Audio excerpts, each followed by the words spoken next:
she just had a real thing for wolves right from the start. I mean, she's very early on. She just, is it an identification? Is it a what? It's a caring. She discovered a female wolf that was about to have wolf pups, and this female wolf had been injured and was effectively on 3 legs. And Meg got her family to help her to rescue this female wolf, and the pups were born, and she let them go when they must be let go. And from then on, she was connected. She's a very accepting person, your Meg, about a lot of difference, and I thought, having been as not terribly far north, only as far as Whitehorse, but it's a very eclectic, a place with eclectic people, and I thought her ability to accept people's eccentricities, I thought as soon as I saw that, she's going to do well in the north. This is a very eccentric place. Well, I think it's where people do feel freer to express their uniquenesses, and yeah, it is a little freer society, and it is an outside. It's where people want to go to get away from the pressures of the more so-called normal society. She arrives in the north just as the gold, or just before the gold strike? The first discovery of gold has just happened.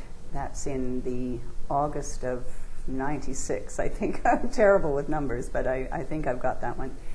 Yes, so she gets up there in she doesn't go, she stops before the Chilkoot Pass and spends the winter there.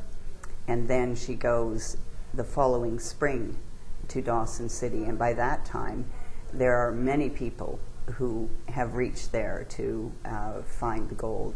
So the big influx has just started, but the greatest influx happens the next year. So Meg is there at the very beginning of the building up of Dawson City, and the characters who have come from all over the world, many Americans, and of course many Canadians, but they came from as far away as New Zealand and India, China. I recognize that character's real, that character's real, that character's real. These are really wild, interesting, fun, frightening people. Yes, and I have several of the characters who were actually there, and the Klondike Kings, Big Alex and Belinda Mulroney and Constantine the Mountie. Oh, I quite fell in love with him, and I studied as much as was available about him. But he's the one who kept order in Dawson City, and at the same time, there was Skagway that was developing with these all the prospectors coming, and that place was a bloodbath. It was a real kleptocracy, wasn't it? I mean, it was literally ruled by thieves. Yes. Soapy Smith. It was gangsters running the place, and they would shoot at will. And Dawson City, you had to hang up your gun. And it was Constantine who managed to do this.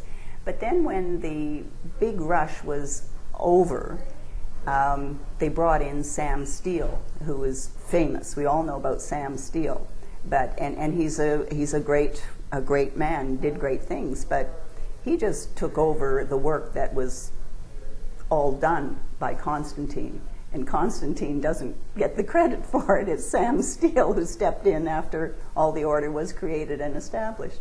Why the title City Wolves? For me, it's a culmination novel. It really did take too long in practical terms. It turned into a 10-year project, but in a real sense, it has taken me all my life. And there's so much in here that I was unconscious of putting in, but that title, City Wolves, I had in mind from the first, because it incorporates the sense of our connectedness with the animal world, and that we come from it, and we are also really related to it. And we have lost that connection in some people's minds. And it's deeply Jungian that, you know, there are these archetypes that are deep within our nature, and we may try to separate ourselves from them, but they're still there. And a Jungian psychoanalyst read this novel when it was done, and she well describes what is in it in, you know, the psychoanalytic terms. But really, for me, it was just this understanding of our love of animals, their devotion to us, and also their differences. Wolves do things socially. They have a social order that is very like the human family order and the human nation. And so all that analogy is true, but there are real differences between wolves and people.